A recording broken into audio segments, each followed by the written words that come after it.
Hi, hello. My name is Ash Bison from grade 8, and here I brought you my third science chapter, synthetic fibers and plastics, which is also the first chemistry chapter. This is a quick summary on the chapter. So we have to learn some important terms before we get into the chapter. That is fibers. Fibers are thin, small, stranded structures which make fabrics. Fabrics means clothes like curtains, carpets, garments, bed sheets, pillow covers, etc. So there are two types of fibers, natural fibers and synthetic fibers. Natural fibers would have been discussed in the chapter fiber to fabric in grade 7 and grade 6. So natural fibers are naturally produced, that is, they come from natural substances like cotton, jute, etc. And they include wool and silk also. Synthetic fibers. Synthetic fibers are chemically synthesized by humans in factories from a machine called spinneret. We will be looking what is a spinneret and the substances from which synthetic fibers are made are called petrochemicals. We will also see what are petrochemicals. So, what are polymers? Polymers are is a chain of units. So these units, what the single unit is called a monomer. So what does poly mean? Poly means many. And what does mer mean? Mer means units. Here, mono means one. So the polymer means many units. So a chain of units makes a fiber.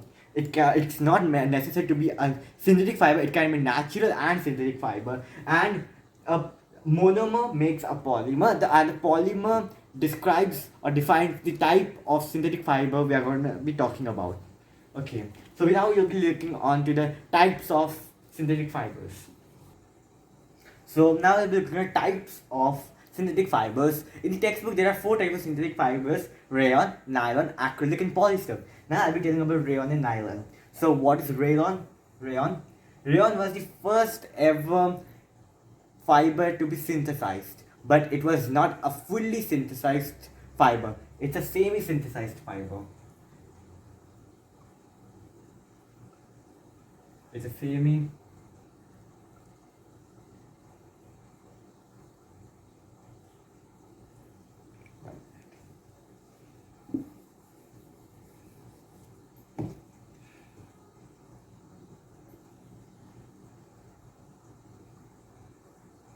It's a semi-synthetic fiber.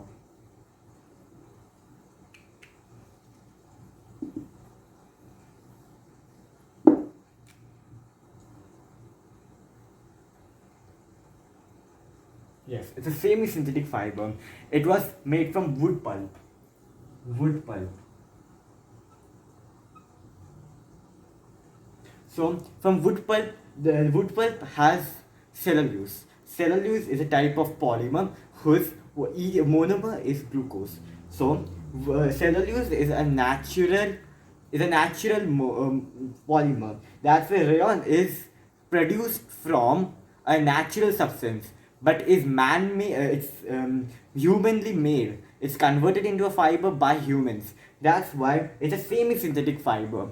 This wood pulp is immersed and made viscose, and this viscose is then put into spinneret, and then they make rayon fibers. So rayon is a replication of silk.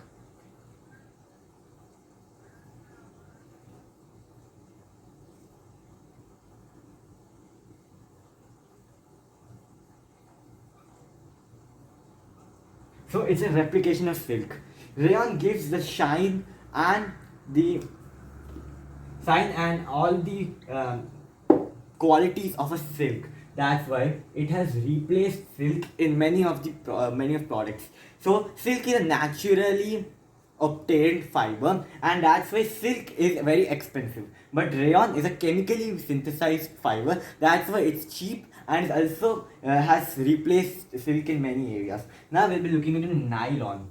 Nylon is very strong. It's strong, it's durable,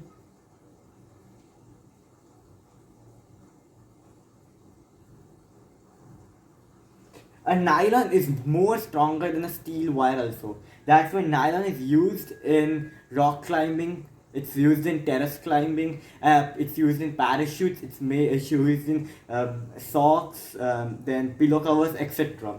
So it's very strong and durable, and it's the first fully synthesized fiber. It was first made in 1931, and in it is nylon was the first fully synthesized fiber. Rayon was made for earlier, but it's the same as synthetic fiber. But nylon is the first fully synthesized fiber. Now I'll be going into the next two types of synthetic fiber. So here is acrylic and polyester, the next two synthetic fibers. Acrylic. Acrylic is a replication of wool.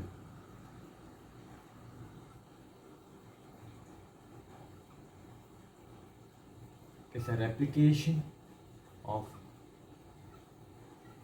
wool. We saw rayon as a replication of silk. Now acrylic is a replication of wool.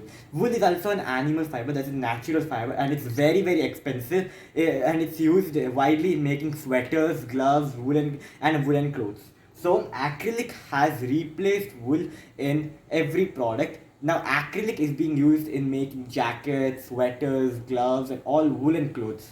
That's why acrylic is in a high demand now.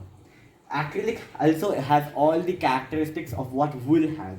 What is polyester? Polyester is very fine stranded fibers, and polyester, as you know, what's the meaning of poly and what's the meaning of ester? So it means poly means many, and ester is the name of the monomer here. So it means many esters. So it is it's made of a polymer known as ester. So this is lightweight.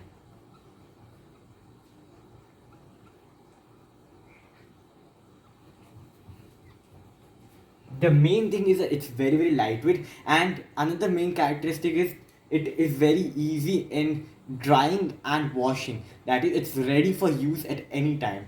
You can put this and it will get dried up very quickly because it's very fine stranded. Polyester, there are two types, there are many types of polyester. We will be talking about PET and Terylene. Terylene we will see, okay? PET full form is polyethylene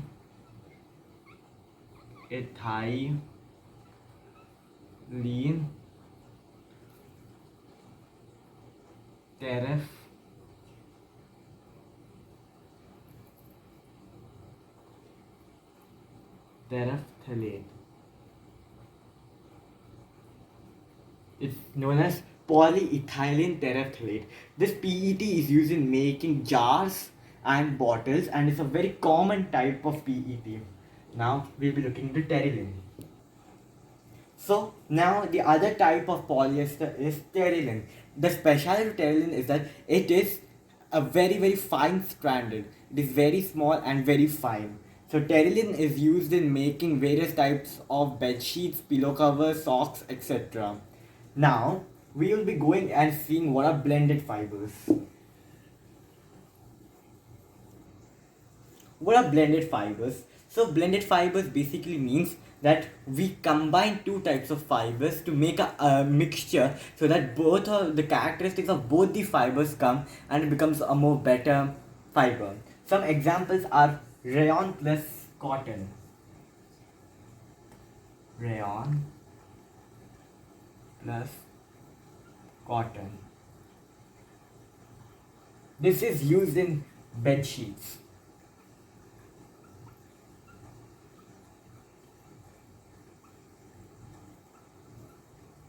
Okay, another type is terylene plus cotton.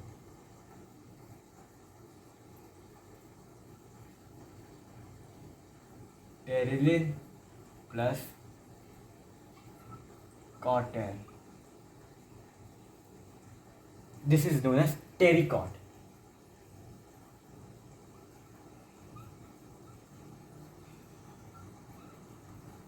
And another is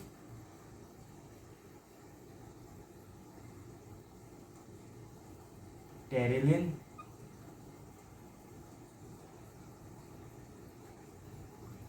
plus wool is known as terry wool.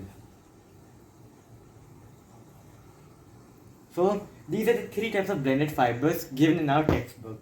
Now we'll be going in the next for the characteristics of synthetic fibers, and we'll also be learning some important machines and terms used in synthetic fibers.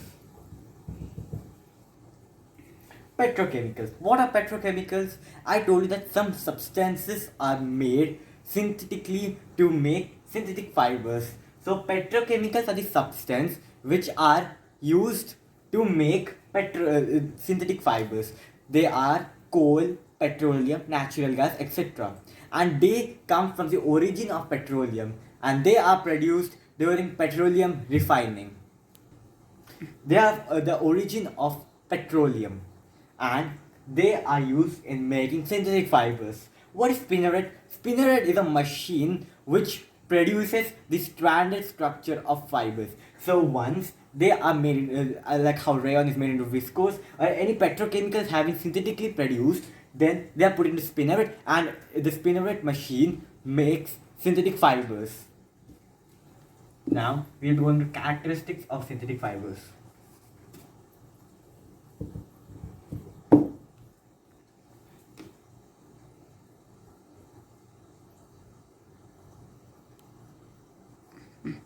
So now we'll be talking characteristics of synthetic fibers. First of all, it's very durable. That is, they are very strong. They are stronger than natural fibers. Second thing, they are durable. So they are very long lasting and they are very durable. Next, lightweight. They are also lightweight. That means it's not heavy. Just like how we saw polyester. Another key feature is that it's wrinkle free. That is, it doesn't wrinkle easily.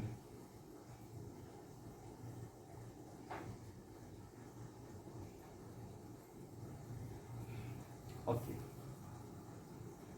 Now next is easy to use. What do you mean by easy to use? Easy to use means it can be easily washed and dried. It takes a relatively very small, a short period of time for it to get washed and it to get dried. Okay, now we'll be going through the drawbacks. Now we'll be looking at the disadvantage. There's primarily only one disadvantage, and that is catch up fire. As we know, it's made up of petrochemicals, so that they are of petroleum origin, and we know that petroleum is very easy to catch fire, and they are inflammable substances. Just like that, any product or any substance created from petrochemicals or petroleum origin can catch up fire very easily. And as we know, synthetic fibers are made from coal, petroleum, air, etc. They catch up fire very easily. Thus it is the best to not wear synthetic fibers in kitchen or anywhere or fire sources. Now we'll be going into plastic. As we know, plastics is one of the most used daily life products in our life now. Plastic are also a type of synthesized products. They are synthesized and are used in making polythene bags, fire resistance, electric insulators, thermal insulators. As we know, the handles of cookwares, the switches are insulators, and also we know that they are very non-reactive and very useful in packaging. So now we'll be looking at the types of plastic. So there are basically two types of plastic: thermosetting plastic and thermoplastics. They have a very different way of arrangement of the units. As we know, the units here means monomers which are combined to form polymers. In thermosetting plastic, we have it something like this. This pattern is called cross-linked.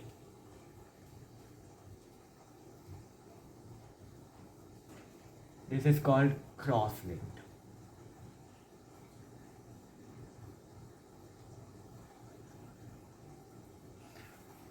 In thermoplastics, it's a very different another way.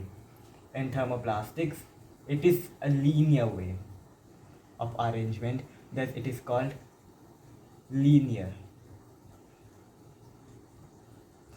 So what is the main difference between thermosetting plastic and thermoplastic is thermosetting plastic, once remolded or once it is made into a plastic, it cannot be again melted. That means it can be molded again into another shape. That's just like the handles of pans or handles of cookware is made of from bakelite.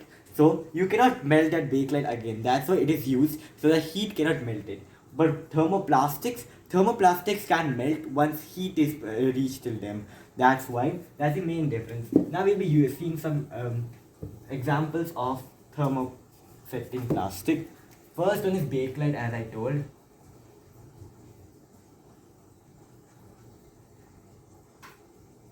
Bakelite. So bakelite is used in making switches of electric appliances, because it's a very good poor conductor and a very good insulator. It is also used in making handles of cookwares. As we know, it's a very good insulator against heat too. Another is melamine.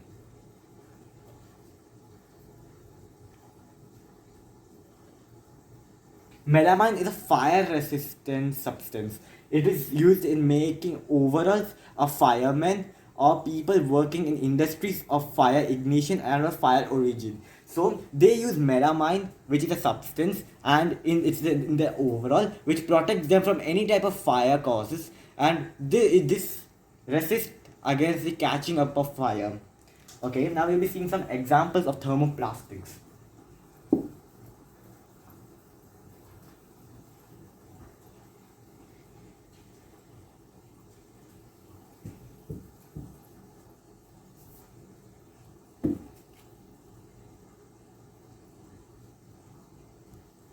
Thermoplastic.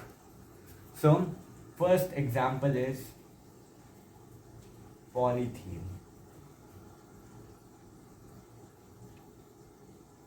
Polythene. Now you know what poly means. Poly means many. So polythene is poly plus ethene. Here, ethene is the monomer. Polythene is the most commonly used plastic. It is used in polythene bags that you use during shoppings. And this is a non-biodegradable, as we know plastics are non-biodegradable. Now, the next type of thermoplastic we'll be looking is PVC. You would have heard of PVC pipes many times. Now let's see the full form of PVC. It is polyvinyl chloride. Here again we can see poly is used. So poly, we know, vinyl chloride is the monomer here. So vinyl chloride in a chain forms PVC. So PVC is used in making PVC pipes, that is used in piping processes. Now we'll be looking at the characteristics of plastics and some of the drawbacks which has been caused to the nature. Now we'll look at the characteristics of polythene, and these characteristics are the reason for why polythene is very much in demand and in use. First one is durable and strong, which is the main characteristic, and it is of many synthetic fibers. Another is non-reactive. This is an important characteristic. These are non-reactive. This is the reason why it is used in packaging. Non-reactive means it doesn't react with the food. But when you use metal bins or when you use metal holdings or packages, that metal reacts with the food. Here plastic doesn't react. That's why it's non-reactive. Another is poor conductors.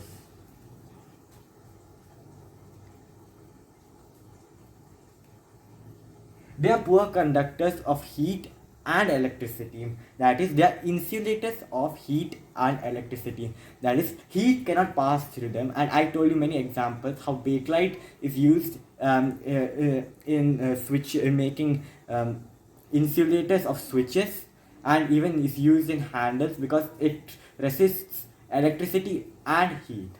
Okay, now we'll be looking into the drawbacks.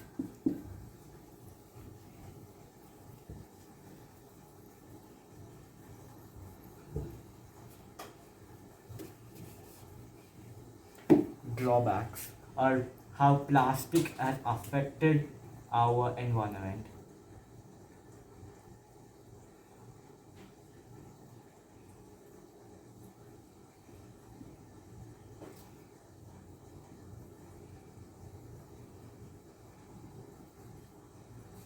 Plastic effect on nature.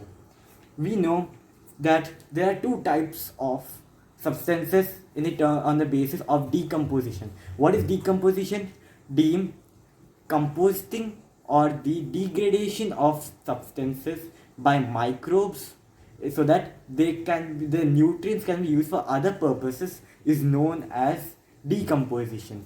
That is, there are two types of substances, as I told. One is biodegradable and another is non-biodegradable. Biodegradable substances are those substances which can be decomposed, and that in a short period of time. Like animal waste, vegetable peels, etc., can be degraded in 2 to 5 weeks.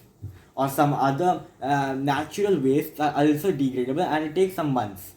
But metals like tin, can, etc., take up 500 to 1000 years. And plastics, there is no account of how much time plastic takes. That's why plastic is considered as non-biodegradable. Plastics is a reason for land pollution and water pollution, as it is non-degradable. It is staying on the landfill and is polluting the nature. So, for to work against this plastics affect on nature, we have to use 5 R's.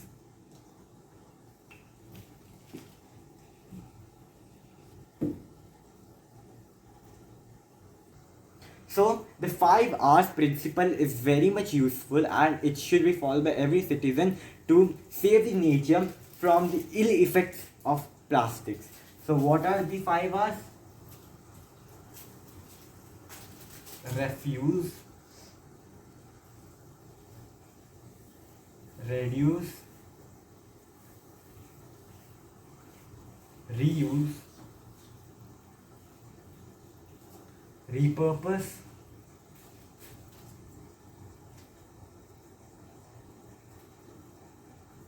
and recycle.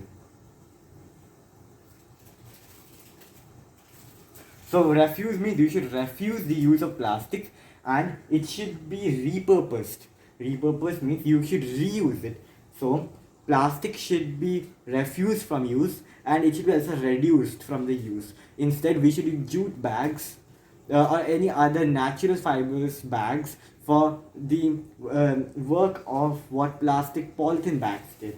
We should also recycle them and repurpose them so that it doesn't go in waste, and some useful other substances we can get from plastics. So here our chapter ends, and I hope you liked the video. If you liked it, then please click the like button and please share the video to your other friends, because even your other friends would be wanting to know the summary of this chapter, so you can help them too. And if you haven't subscribed the channel, then please subscribe the channel and click the bell button to get updated with my new videos on various other subjects and chapters. Thank you.